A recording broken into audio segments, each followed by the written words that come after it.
कटकर एही जगह देखिछंती कि ओडिशा मेरीटाइम संग्रहालय कटक सहरर महानदी कूଳରେ अवस्थित ऐतिहासिक जोब्रा अंचल रही। ब्रिटिश अमलर पुराणा बोट निर्माण कारखाना को पुनर्विकसित करी एही संग्रहालय स्थापन करा जाइअछि।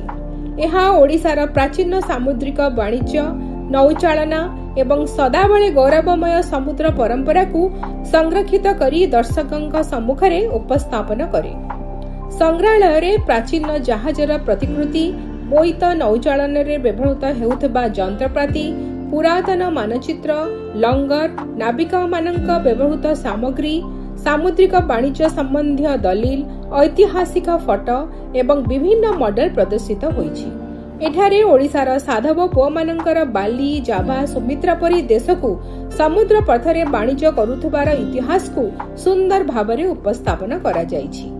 या छड़ा एक आकर्षणीय एक्वेरियम खोला आकाश तले पुराना जहाज उपकरण प्रदर्शनी एवं शिशु मानक पई शिक्षामूलक विभाग मध्य रहिछि।